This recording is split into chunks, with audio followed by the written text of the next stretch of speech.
Sadashiva Samarambam Shankaracharya Madhyamam Asmadacharya Paryantam Vande Guru Paramparam Om. Okidoki, Namastê.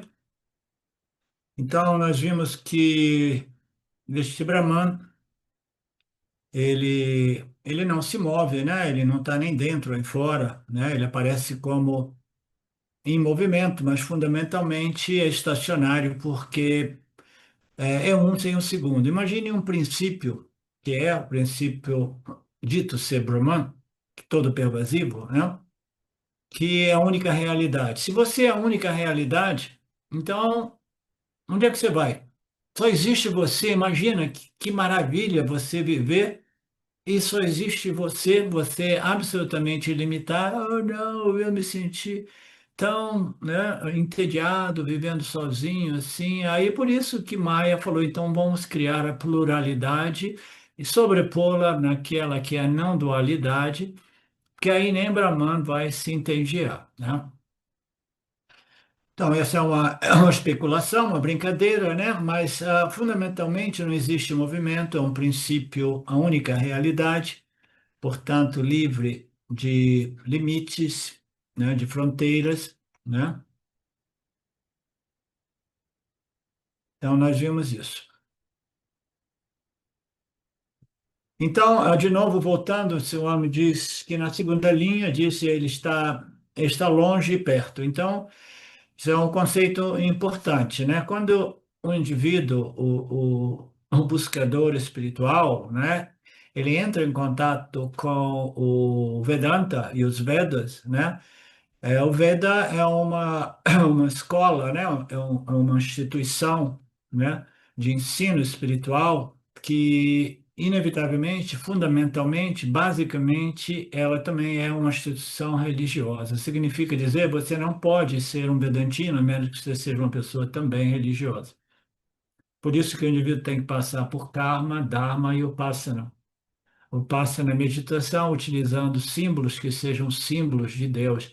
A religião nada mais é do que a compreensão de que existe um Criador e que a criatura e a criação existem, né, como um efeito desta causa, que é a causa inteligente e material do Criador, e aí inicia um processo através do qual as emoções humanas vão sendo transformadas ou convertidas em devoção. Devoção nada mais é do que um sentimento de gratidão, amor e reverência, né? Gratidão porque pela oportunidade de receber o milagre da vida e estar aqui tentando compreender o que é realmente a realidade no âmbito deste milagre, né? Que é esta explosão de seres vivos interagindo dinamicamente, se movendo, né?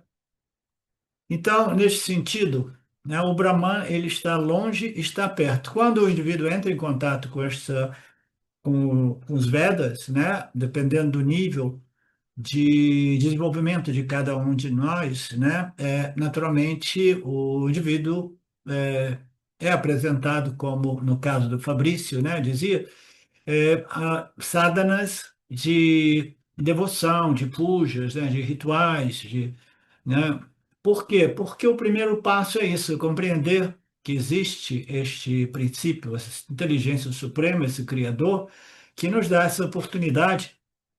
E aí o ego humano ele vai se colocando em seu devido lugar, convertendo essas emoções humanas que são invariavelmente movidas pelo que eu quero, o que eu não quero. E se o meu querer for obstruído, eu tenho emoções negativas. E se o meu querer for obtido, eu tenho uma certa felicidade passageira, né? De ter obtido o meu objeto de desejo, né?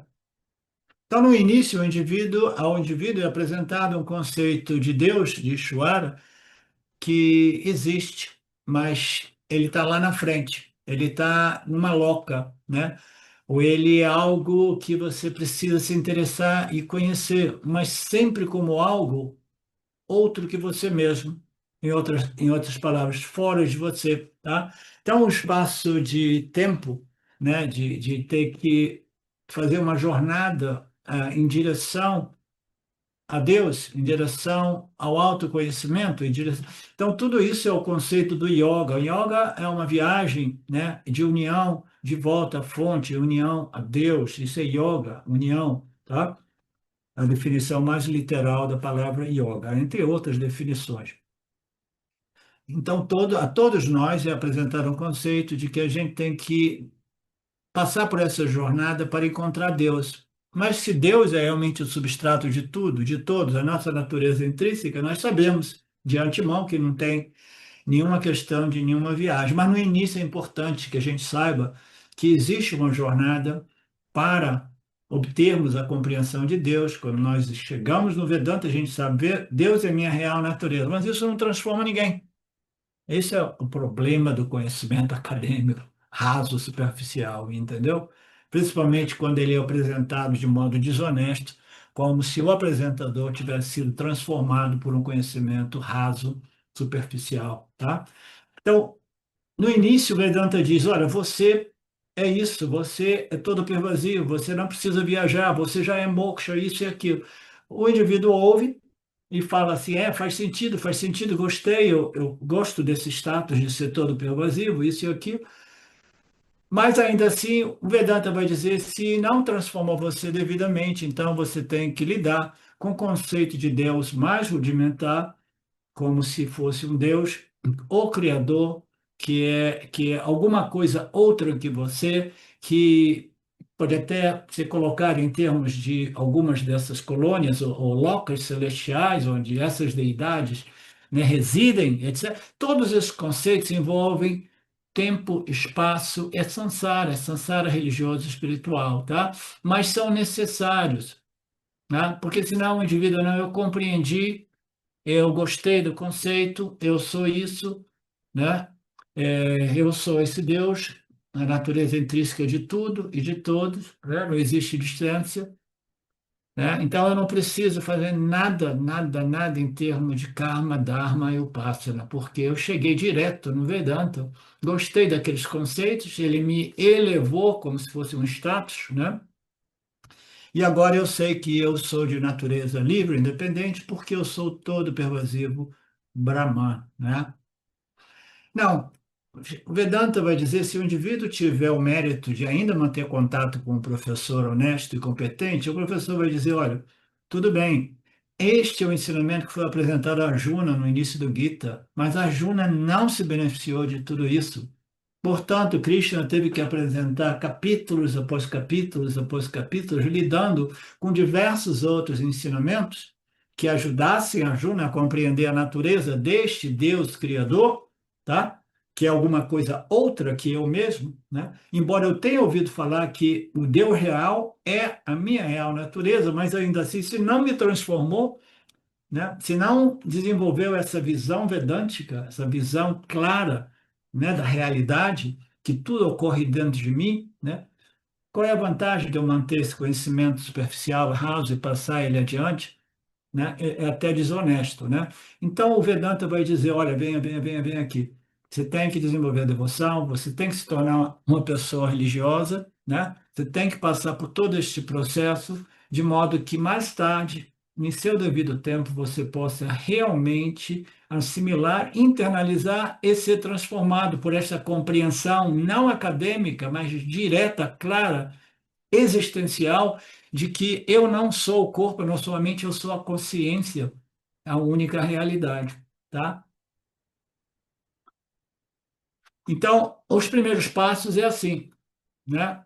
A gente vai se movendo em direção a um Deus que existe fora do âmbito da nossa natureza intrínseca, né? Embora saibamos que o Deus real é a minha natureza intrínseca, mas ainda assim isso parece não produzir os efeitos desejados. Eu deixo de lado por um momento a convicção de que eu sou esse Deus todo pervasivo e eu vou me relacionar religiosamente com o Criador desta ordem aparente. Mas é aparente, eu não quero saber de aparente, eu quero ser realidade. Você precisa de viver dentro do aparente, desenvolver uma atitude positiva de devoção, de apreciação, de gratidão e reverência a esse Criador aparente. O seu jiva aparente vai ser purificado na luz dos ensinamentos de Karma, Dharma, Upasana, de modo que eu desenvolva a preparação, as qualificações, a purificação necessária para que eu realmente compreenda, né, existencialmente e seja transformado por essa compreensão. Eu sou o espírito que jamais se move, jamais faz nada, né? Eu sou o princípio consciência todo pervasivo, né? Então é natural que no início nós tenhamos que lidar com o princípio, no âmbito dos ensinamentos Vedanta, né? Vedanta Brasil, né? Então a gente fala, né, o conhecimento a respeito de Ishvara, que é Brahman, Nirguna Brahman, mas existe uma sobreposição dos gunas que criam essa entidade, né, que é onisciente, né, tem o conhecimento de tudo, né, que desenha esse universo, sustenta e resolve, recicla isso de momento a momento. Então, nós vamos compreender essa entidade que é uma sobreposição dos gunas, mas é o guna mais sutil, que é a Sattva Guna, tá?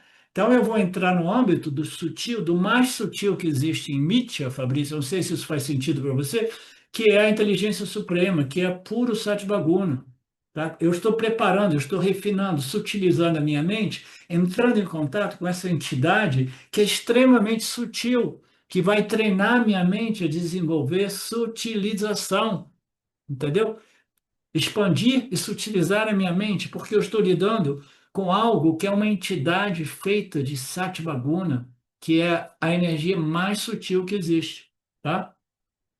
Então, este é o papel de função, o propósito da gente lidar com Deus lá fora, até que nós possamos devidamente estar preparados para internalizar e ser transformados pela compreensão de que a real natureza do Deus lá fora é a minha real natureza, que é o todo pervasivo Satchitananda Brahman. Aí o Swami, dentro do âmbito da cultura religiosa védica devocional, ele fala de pessoas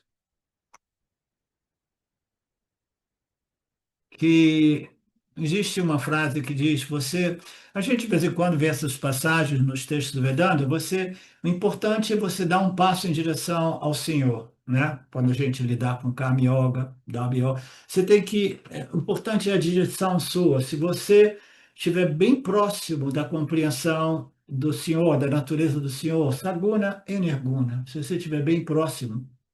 Mas aí, se a sua direção for modificada, porque você dá uma vacilada, o ego assume o controle da situação, aí você, entendeu? Você está próximo, mas ainda assim você está numa direção contrária, né? Então, essa analogia de a proximidade e a direção denota espaço e tempo, né? Mas isso é uma metáfora, porque nós sabemos que o Deus real, né, é simplesmente o todo pervasivo, Nirguna Atma, Nirguna Brahman. Mas a compreensão deste Deus, Nirguna Atma, Nirguna Brahman, a compreensão deste Nirguna Atma, como de mesma natureza deste Jiva Atma, né, é o que vai libertar o indivíduo definitivamente, tá? Então, no âmbito da cultura védica hindu, diz se eu faço um passo em direção a Deus, Deus faz dois passos em direção a mim. Então, eu faço três passos em direção ao Senhor, o Senhor faz seis passos em direção a mim. Eu sou homem que fala, isso é lindo, é maravilhoso. A gente apresenta esses conceitos, porque Deus é um facilitador, entendeu? Se nós colocamos em o exercício do livre-arbítrio, né, o nosso esforço de nos movermos em direção a Deus, não é direção a Deus, não envolve espaço, tempo, em direção à compreensão da natureza Saguna, Nirguna, Deus, da compreensão da natureza Saguna. Entendeu? Não existe espaço e tempo quando você está abordando a compreensão da natureza de Saguna, Nirguna, Brahman. Você faz um passo, o que aquele passo vai fazer? Ele vai criar punha espiritual e o parabada karma vai ser devolvido para você como se fosse aproximando você ainda mais dessa compreensão da natureza de Deus, entendeu? Então, faz sentido, é um compromisso, né? É um compromisso à realidade, à verdade, são conceitos que servem por um período de tempo, né? A Jaropa, a Pavara, depois a gente joga fora, mas a gente não deve jogar fora prematuramente, tá? Porque senão a gente vai viver no mundo da fantasia, no mundo da ilusão, e a gente vai ser mais um propagador de ilusão. Então, o Bhagwan é sempre a natureza intrínseca, é próximo, mas é apresentado como distante de nós, né? Então, ele está aqui, está nessa loca, em Kailasana, aqui e ali, né? O Swami aborda um pouco isso, que não é muito relevante para nós, né? Tem uma passagem que o Swami fala aqui que tudo isso tudo bem, mas ele é tudo bem só para uma pessoa que não tem um intelecto bom, né? Porque acreditar que você tem que realmente ir tão distante para encontrar Deus, né? Você vê até mesmo no âmbito do Karma Yoga, resolve esse problema, que quando a gente recebe o conceito, quando a nós é introduzido o conceito de Vishvarupa, Ishvara, ou Virat Ishvara, Ishvara como a totalidade do manifesto, você sabe que até mesmo no âmbito de Saguna Ishvara, entendeu? Ele está sempre em torno de mim, porque tudo é Ishvara. Também no âmbito da compreensão de Karma Yoga, de que tudo é, em Mitya, é o Criador Ishvara, causa eficiente e inteligente, a causa material, que se manifesta como o mundo físico material. Então, onde é que está o problema? A questão de espaço e tempo. Para um grande Karma Yogi que desenvolveu essa compreensão de Ishvara como a própria manifestação, Saguna, né? Física, material, então a questão de distância já não existe. Então, o outro passo, depois de chegar nesse ponto, é compreender que a real natureza deste Saguna Ishvara, que se manifesta como Virat, o inteiro cosmos manifesto fisicamente, a real natureza deste Ishvara, que é o efeito de uma causa material e o efeito de uma causa inteligente. Essa causa inteligente rege essa manifestação física material, né? E resolve tudo de volta aos elementos de tempo em tempo, né? Então, esses efeitos inteligente e material, e Ishvara, sempre à minha disposição, mas em seu devido momento eu compreendo que fundamentalmente a real natureza deste Criador aparente é o Nirguna Brahman, absolutamente a única realidade, estável, imóvel, sempre presente, jamais não presente, como a única realidade, né? Então, a ideia de que eu tenho que ir aqui e ali para encontrar Brahman, tem uma passagem que só me diz isso funciona para os intelectos menos privilegiados, mas eu não estou achando essa passagem, de repente vai aparecer ainda. Shankaracharya dá uma interpretação diferente. Uma pessoa sábia, Brahman, é sempre próximo, e até mesmo no âmbito do Karma Yoga. O Jnani, uma pessoa altamente espiritualmente desenvolvida, mas ainda não é um Jnani, mas compreendeu profundamente a natureza de Saguna Ishvara e vê que Ishvara é o próprio cosmos, eu vivo, eu existo dentro do âmbito de Ishvara, eu estou jamais separado de Ishvara, o conceito de estar separado ou não separado, a ondinha que se sente separada do o oceano representando Ishvara, a ondinha representando o jiva humano, né?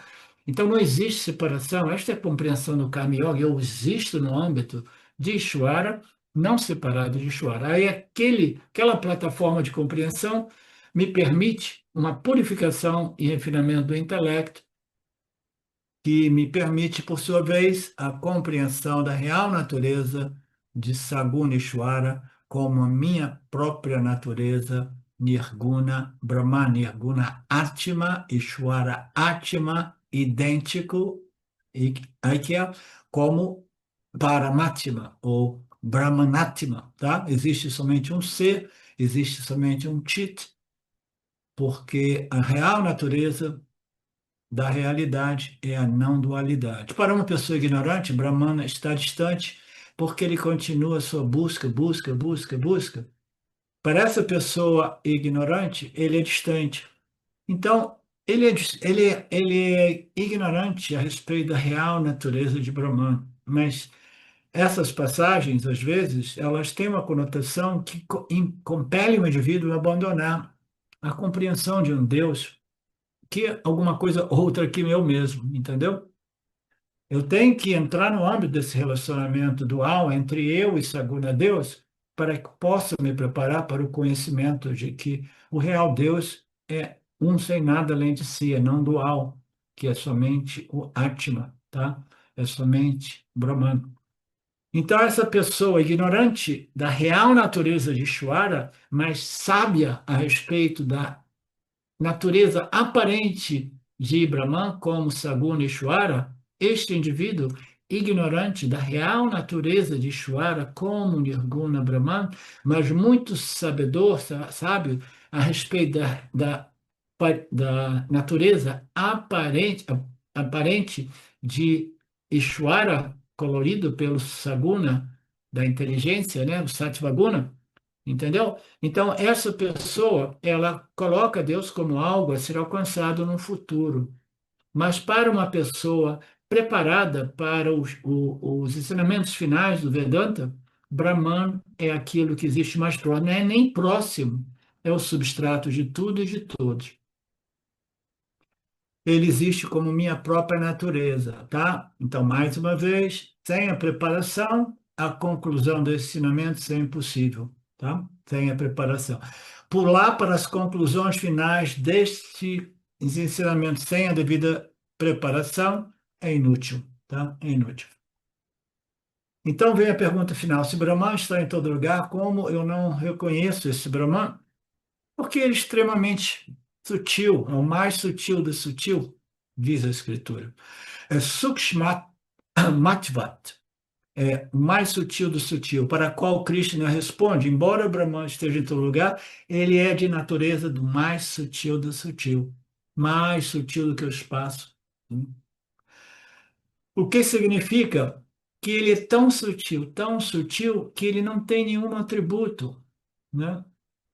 Sem atributos, como eu vou conhecer alguma coisa? E aí a situação se torna ainda mais difícil, tá?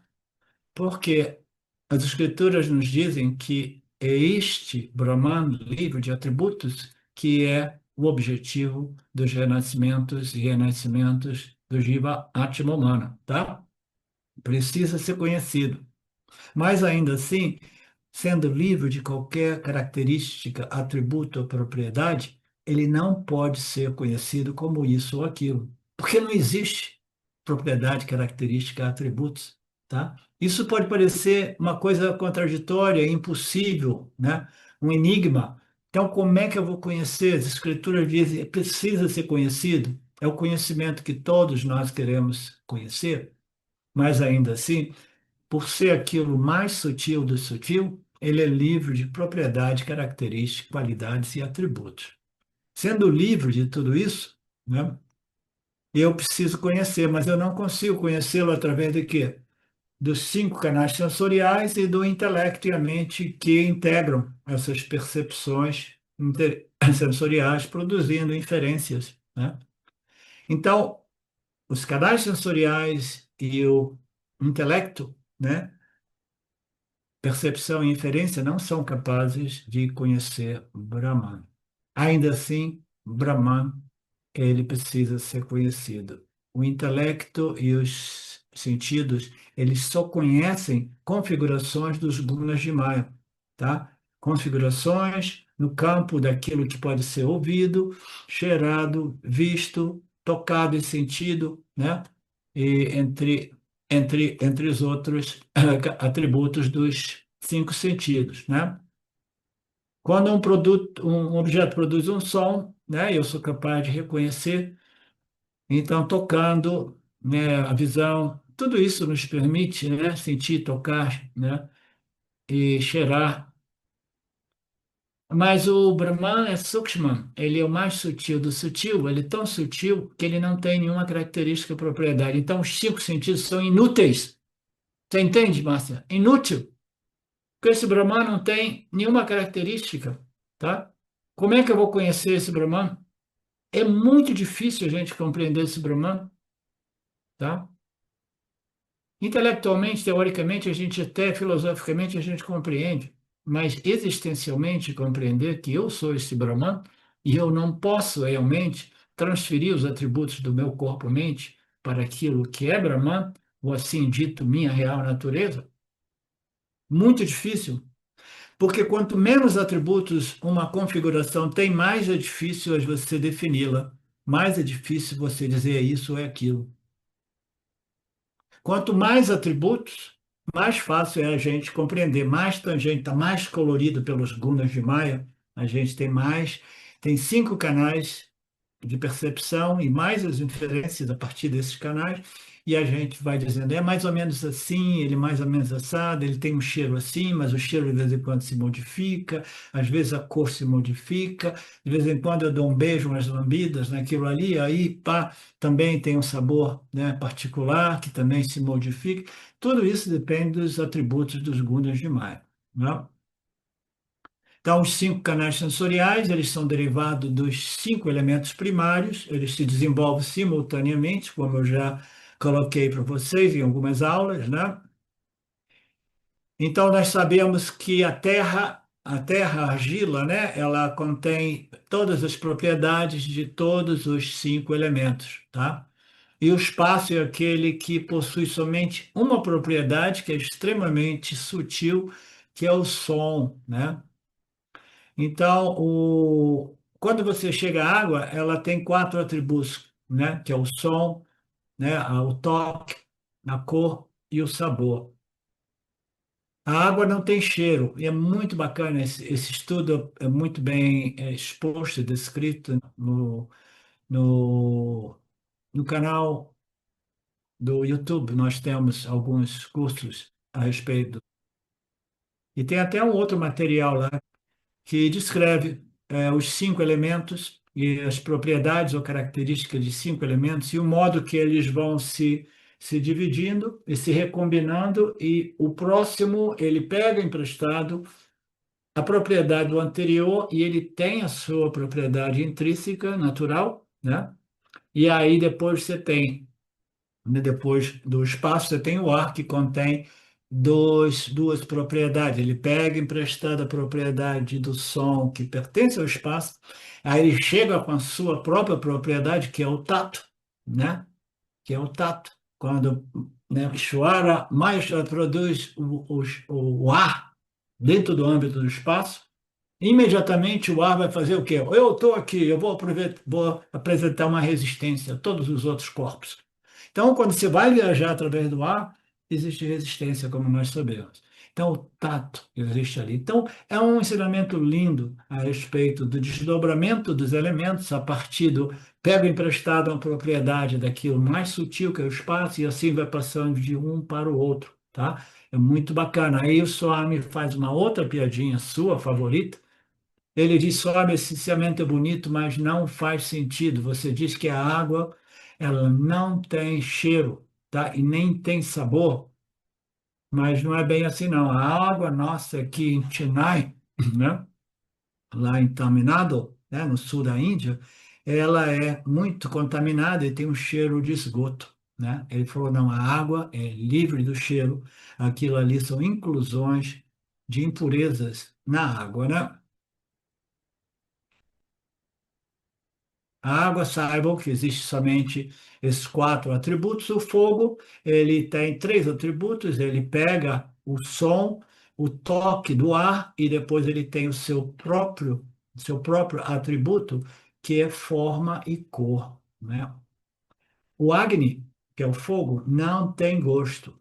Se você não, nem tente, né? Você não pode botar a língua no fogo, mas você pode botar a língua num café super quente, que vai realmente ser uma experiência muito desagradável. O ar se torna mais sutil do que o espaço. Eu já falei sobre ar, ele tem o som e o toque, né? Som e toque. Nenhuma forma, né? Nenhum cheiro, nenhum sabor. Se você ensinar isso para uma criancinha muito pequena, ela terá muita dificuldade. Mas para um adulto com uma mente mais aberta, isso não é um problema. Então, a caixa, que é o espaço, que é o primeiro elemento entre os 5, né? O primeiro desdobramento do Prakriti de Maya, né? Em termos dos cinco elementos primários, né? O primeiro desdobramento são os três gunas. Sattva Guna produz essa inteligência suprema.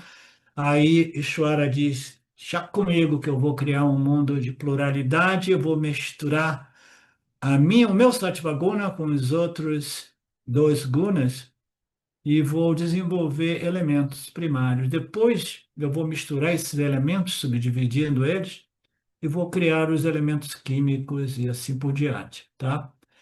Então, o espaço, ele só tem som. O Swami aqui apresenta um elemento interessante, que ele diz o som do espaço é uma capacidade de eco, ok? Então, às vezes pode ser confundido como o vazio, o vácuo, tá? O espaço é muito difícil de ser compreendido, a ciência procura compreender o espaço, mas nem chega perto. Eles têm algumas teorias.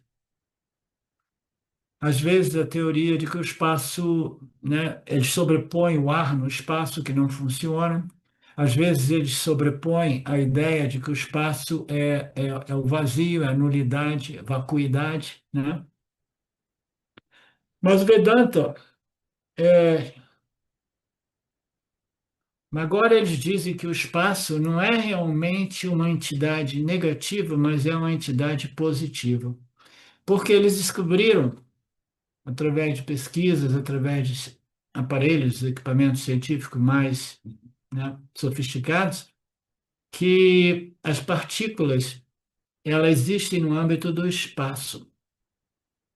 Significa que o espaço, embora a olho nu seja algo parecido com o vazio, com nada, mas ele é cheio de partículas, cheio de energias, né? Então, o espaço é algo positivo, não realmente negativo, tá? Einstein diz que o espaço, ele só me disse isso aqui, foi uma sacada incrível do Einstein, que ele diz que o espaço ele possui uma elasticidade. Todo o conceito de viagem espacial é fundado essa teoria, né, de que existem seres de outras galáxias ou até mesmo dentro da nossa galáxia que viajam no espaço como? Né? Olha que teoria doida. Isso é uma teoria que já existe há muitas décadas, né? Porque o espaço ele é elástico e eles têm a tecnologia de curvar o espaço. Imagina que você tem um espaço aqui, você quer vir aqui, você pega essas duas pontas, curva ela assim, aí você rapidamente chega naquele ponto, aí você solta ele e o espaço. São umas doideiras assim que é difícil da gente até conceber em termos científicos, tá? É como se o espaço, existem fotografias de que o espaço, fundamentalmente, é como uma projeção holográfica, né, que acomoda tudo e ele se curva, às vezes, para acomodar esses objetos, principalmente esses objetos celestiais, né, que viajam no espaço cósmico, né? Quanto menores as propriedades, o que é importante para nós aqui é compreender quanto menores as propriedades de um desses elementos ou de qualquer objeto, né? Mais sutil. Aí é quando a gente volta para o Brahman e diz, ok, então quais são as propriedades de Brahman? Nenhuma, não tem nenhuma propriedade. Ah, mas você diz que Brahman é consciência e existência. Não, isso não são propriedades. Essa é a natureza de Brahman. Natureza de Brahman é Sat, existência, consciência, tá? Aquilo que é a única realidade. Portanto, compreender Brahman é algo muito difícil. Compreender a natureza da realidade é muito difícil. Compreender a consciência sem nenhuma sobreposição dos gunas de Maya é muito impossível, quase impossível, principalmente para os indivíduos no âmbito da ciência, né, que realmente não tem nenhum conceito de que exista uma realidade fora do âmbito desta projeção aparente, entendeu? Eles nem chegam perto de contemplar esses conceitos upanishádicos. Portanto, é muito difícil compreender Brahman, é ainda mais difícil você reivindicar realmente bem, um total embasamento, de modo que você possa desfrutar desta reivindicação do Aham Brahmasmi. Eu sou esse princípio mais sutil do sutil. Eu sou consciência, existência, única realidade, tá? Então, saiba que se você não entende isso, não pense que tem alguma coisa errada comigo, eu não entendi isso, eu não consigo internalizar isso e ser transformado por esta compreensão da natureza nirguna, livre dos gunas de Brahman, que eu ouvi dizer que é a minha real natureza, por que eu não sou transformado por isso, né? Eu não consigo entender. Saiba que é muito difícil, né? Por isso que eu falei no início, às vezes parece cruel a gente não ter um instrumento de percepção, um canal de percepção, um instrumento de conhecimento para conhecer Brahman, mas nada é por acaso. Se Brahman fosse configurado pelos elementos que dão origem aos canais sensoriais, né? Então o Brahman, naturalmente, estaria sujeito a modificações. Pense assim, Brahman é um sem um segundo, tá? Aí aparece Maia e diz assim, não, está muito difícil para os nossos jivas humanos compreenderem a natureza de Brahman, porque Brahman não possui nenhuma característica, qualidade, propriedade, tá? Não possui nada, é simplesmente livre de qualquer aspecto a respeito de si, né? Aí fala assim, vamos colocar uma inclusãozinha aqui em Brahman, tá? Botar uma coisinha. Vamos botar um espaço potencial em Brahman. A mim, Maia, deixa eu pegar emprestado o espaço. Eu não vou trazer o espaço para Brahman, mas uma semente do espaço eu vou botar em Brahman. Tá? Aí o que que ocorre? Nós temos um Brahman agora com uma inclusão, digamos assim, do elemento espaço, onde existem dois existe interação entre dois princípios e modificações entre ambos os princípios. Onde existe dualidade, diversidade, existem interações e modificações que são inerentes a qualquer interação. Se a natureza de Brahman fosse a dualidade, Brahman, que antes era um sem o segundo e agora recebe uma inclusãozinha de uma sementinha do espaço, ali já começa uma interação e modificações. Se Brahman se modifica, então este elemento estável, imóvel, que jamais se modifica, jamais nós seríamos capazes de compreender e testemunhar um mundo que se modifica, porque você precisa de um princípio que não se modifica para captar o universo em constante modificação. Então, a construção desta projeção aparente seria absolutamente não válida no que tange ao propósito de tudo isso, que é compreender a real natureza da realidade, que é um princípio um sem um segundo, portanto, cheio, inteiro e completo. O Jiva precisa compreender esta natureza purna, cheia, inteira e incompleta, porque é a única compreensão que nos dá paz de espírito, paz mental, tá? Eu sou a única realidade, tudo é somente essa única realidade, portanto, eu não preciso me preocupar com a velhice, com a doença e com a morte, porque eu sou aquele princípio além do nascimento, envelhecimento e morte, tá? Então, não existe nenhum erro de construção, não existe nenhuma crueldade, né? É um jogo, né? É um jogo, é uma escola na qual o intelecto mais refinado vai desenvolvendo as qualificações para finalmente compreender a natureza deste Brahman, o mais sutil do sutil, o substrato, né? Ele é praticamente incognoscível, né? Impossível quase de compreender. Isto é a natureza de Agnya, de Brahman, aquilo que deve ser conhecido.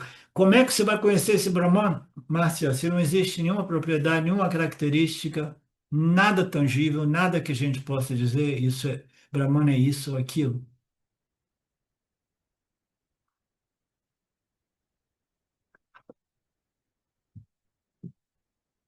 permitindo que ele se expresse através da gente.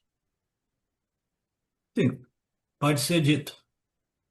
Mas ele se expressando através da gente ainda apresenta uma separação, eu, o instrumento, e ele que se expressa através de mim, né?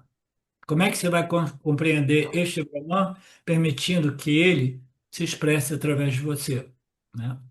Existe uma dualidade, existe uma separação, eu e Brahman, Brahman é o espírito, eu sou a matéria, né? E ele se expressa através de mim e eu vou dançar, né? Segundo as energias de Mayas, né? Então, a compreensão deste Brahman, ela inicia através desse processo filosófico, acadêmico, até que o indivíduo esteja claramente, né, ter essa compreensão clara dessa natureza, livre de qualquer característica, propriedade e atributo daquilo que é Brahman, né? E esse Brahman só pode ser conhecido de um modo mais simples possível, tá? Que é a minha real natureza. Eu sou Brahman. Você só pode conhecer Brahman como aquilo que você é. O Aham Brahmasmi, Tattvamasi, são as declarações finais dos Upanishads. Esse Brahman é de natureza consciência e existência, tá? É a partir deste princípio, testemunha consciente, que eu percebo o corpo, a mente, com todos os seus movimentos, limitações, né? Dificuldades, né? Experimentadas, né? Eu experimento tudo isso através deste princípio consciência que jamais se modifica, jamais se move, jamais faz nada, né? Então eu preciso compreender Brahman como este princípio livre de atributos e depois eu tenho que compreender, eu também sou livre de atributos e minha real natureza. Eu também sou livre de atributos. Eu estava confundindo a mente, pensava que eu fosse a mente. Eu sou o intelecto, eu fosse o corpo físico, eu fosse os sentidos. E agora eu compreendi. É a minha real natureza. Então, como é que você sai, Brahman? Como a minha real natureza. Você só pode compreender realmente o Brahman de modo não filosófico, não acadêmico, se a ficha cai e você compreender Brahman como você mesmo, tá? Você existe e você é consciente de sua existência. Isso aqui é o motim dito iluminação ou realização espiritual, né? O moksha, a libertação da ilusão, que nada mais é do que a identificação com os gunas de Maya projetados naquilo que eu sou, consciência pura, tá? É simplesmente uma revisão em termos do meu senso de identidade. Eu me tornei identificado com o instrumento corpo, mente e sentidos. O Upanishad vai nos dar a mão e nos conduzir através deste processo até que a gente possa compreender Brahman como eu mesmo, como a natureza de tudo, como a natureza de Jagata, de Ishvara, que é o Nirguna Atma. Sim, Fabrício? Eu posso dizer que eu compreendo Brahman por meio da minha existência, né? E a minha existência é percebida por meio do meu corpo sutil, né? Enquanto eu estou vivo nessa existência, eu percebo que eu sou existente e eu percebo que essa existência é consciência, ligando com a última aula, né? Que fala de sinônimo, consciência e existência. Mas eu percebo essa minha existência por meio da, como é que se diz? Por meio da minha vida, né? Enquanto eu estou aqui vivo. Por meio do corpo-mente. Isso. Qual é o Seria problema? isso? É isso. Então, Essa é você a ideia. lembra que Brahman não é parte, nem produto, nem propriedade do corpo-mente. Brahman é um princípio, né, livre e independente que se expande além do corpo e da mente, né? Entre os cinco aspectos de Brahman, o último diz, na ausência de um instrumento, esse Brahman não é verificável, tá? Então, na ausência do corpo-mente, esse Brahman, ele não é verificável aos outros, tá? Aí o indivíduo fica meio preocupado e diz assim: não, então eu não posso abrir mão do meu instrumento. Não. Um instrumento, como qualquer configuração dos gunas de Maya, por lei, ele é construído para envelhecer, seja um instrumento vivo, como um corpo-mente, senciente, ou seja um instrumento, um objeto inerte. Tudo envelhece, até as montanhas, até tudo, né? Então, eu não tenho nenhum problema. Por quê? Porque eu compreendi a minha real natureza.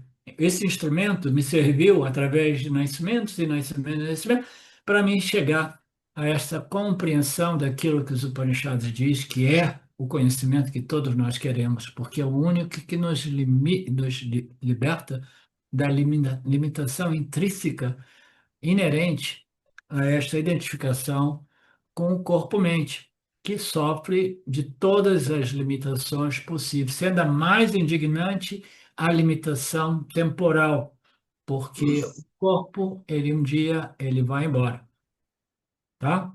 Então, você não deve ter nenhum problema a respeito disso. Você precisa desse instrumento para obter esse conhecimento que resolve a problemática agora e, segundo as escrituras, possivelmente, ele irá evitar retornos nesta ordem dualista que é densa, né, coberta por tanto tamaguna e rajoguna, que é como se fosse um véu de ignorância, que até mesmo algumas entidades extremamente elevadas espiritualmente, quando chegam aqui de volta, passam ainda décadas, né, 1, 2 décadas, ainda meio movidos por essa ilusão, por essa ignorância, entendeu? Por causa da densidade nesta ordem aqui, tá? Diversos seres considerados Mahatmas, né? Pessoas muito maravilhosas, no início, ainda assim, ficam um pouco sujeitos a essa ignorância, mas aí esse conhecimento contido na mente subconsciente desses gênios espirituais, na linguagem do Swami Paramarthananda, elas vêm à tona numa idade muito jovem, um indivíduo, pá, até mesmo sem entrar em contato com o guru e as escrituras, mas ele já tinha o conhecimento, né, no corpo causal. Então, este é o conhecimento que precisa ser conhecido, é o conhecimento que nós queremos conhecer. Além disso, ele permanece livre de divisões, indiviso, no entanto, ele parece como se fossem divididos por seres. Esse Brahmana é o criador, o destruidor, o sustentador de tudo e de todos os seres. De novo, ele aparece como dividido, usando a analogia do espaço. O espaço parece estar, né, o espaço desta sala, o espaço da outra sala, o espaço ali fora, o espaço do meu quarto lá em cima. Então, esses espaços, eles parecem estar separados e divididos, mas o espaço é não dual. Ele pervade tudo que existe no âmbito de Mitya, tá? Do mesmo modo, este Brahman é aquele que projeta, né? Ele não faz isso, mas ele dá permissão à Maya de projetar essa ordem, espaço-tempo, no âmbito da sua existência, né? Ele permanece como a real natureza do Criador Ishvara, a real natureza do destruidor Ishvara e do sustentador Ishvara, né? Ele é o criador, o destruidor, o sustentador de todos os seres, de tudo que existe no universo. Ele é indivisível, ele é exatamente como o espaço, né? Brahman é indivisível. Ele é além do espaço e tempo. O espaço e o tempo ocorrem no âmbito da consciência. Brahman, que é Satchitananda, né? Consciência e existência, ele é a única realidade, portanto, nada divide, né? Brahman. Ele é um todo, mas ele é um todo sem divisões. Muitas pessoas fazem essa confusão, imaginam que Brahman seja um todo que encompassa todas as partes. Beleza das nossas escrituras, né, que ela imediatamente corrige esses adyaropas, né? Às vezes parece a totalidade, a união de tudo, né? Corrige tudo isso e diz, não, Brahman é um todo sem partes, tá? Beleza dos ensinamentos, é um todo sem partes. É a única realidade, você só pode ser um todo se você é realmente um todo sem partes. A gente pode dizer que Ishvara é o todo no âmbito de Mitya, mas fora do âmbito de Mitya existe a realidade Satya. Então, ele é indivisível, ele, portanto, nós dizemos é Advaita. Por que que a gente fala de Vedanta, Advaita, Vedanta? Aí você ouve pessoas que até trazem para o nosso grupo a ideia que existem diversos Vedantas, e eu vou trazer para vocês. Mas isso é simplesmente bobagem, é simplesmente a academia mais irrelevante, né? Não. não apropriada para o grupo do Vedanta Brasil, tá? O Brahman apresentado desde o início dos tempos, né? Milhares de anos, ninguém sabe, sempre foi o Advaita Vedanta, essa é a tradição. Todos os Upanishads dizem, é não divisível, é um sem o segundo, não é um total sem de partes, entendeu? É Advaita, ele não é, é a única realidade. Para que tocar em outros? A mim, eu fico assim abismado de ver a bobageira que rola por aí. Ele aparece como se estivesse dividido, do mesmo modo que o espaço aparece dividido entre o espaço dentro dos potes, mas realmente é indivíduo.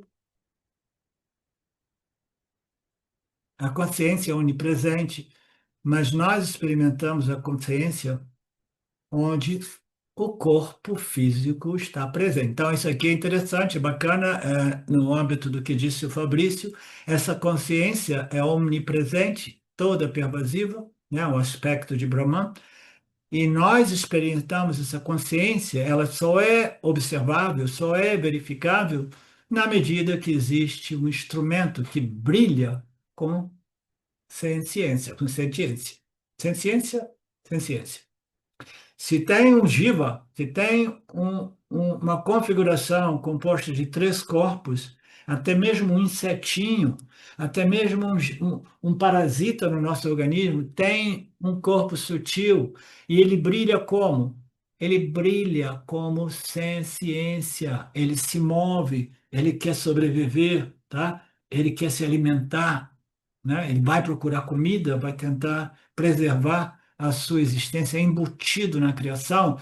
O Nisargadatta Maharaj colocava como love to be, o amor pela existência, o amor por ser, é embutido em todos os seres do reino animal e vegetal. Eles estão sempre se movendo, querendo preservar a sua própria existência, né? Então, esta consciência é absolutamente onipresente, mas ela só é verificável na medida que existe um ser vivo. Aí nós podemos, olha ali Brahman como Chit, porque quando a gente olha para o outro lado, a gente vê uma pedra, uma rocha grande assim, olha ali Brahman, manifesto como o quê? Sat, né? A existência, que é sinônimo da consciência. A consciência é uma bênção adicional que Maheshwara concedem aos seres sencientes, os seres vivos. Uma árvore é senciente, né? Uma galinha, um pássaro, uma formiga é senciente, né? Os insetinhos minúsculos são sencientes, eles possuem um sistema digestivo. É incrível o desenho desta ordem aparente. Isso são seres sencientes. Quando a gente vê os seres sencientes, você vê assim, estou vendo ali o aspecto Sat Chit de Brahman. Eu vejo o corpo, a existência material deste ser, e eu vejo a senciência, que é o aspecto Chit de Brahman. Estou vendo? Aí em outros seres que, por questões, né, kármicas, se manifestam como seres inertes, a gente vê o princípio Sat. Tá? Então, esta ciência humana, né, é a joia, né, mais elevada, é o benefício maior que existe para aqueles de nós nascidos num corpo humano, e ainda mais benefício é ser nascido num corpo humano em associação com as escrituras dos Upanishads e de um guru realmente, guru competente. Ok? Então, isso diz muito sobre aqueles poucos de vocês que estão aqui comigo. As divisões são aparentes, os diferentes seres vivos, mas existe somente uma consciência. Sem esses instrumentos, sem a forma física, esta existência consciente não é reconhecível, mas isso não é um problema, porque o indivíduo que compreendeu a sua natureza livre dos gunas, onde tem uma natureza gúnica, existe o tempo e existe o problema da morte. Nascimento e morte. E ninguém é satisfeito. O ser humano jamais se sente em paz com o conceito da mortalidade. Por quê? Não ressona como real, não é realmente algo que, entendeu?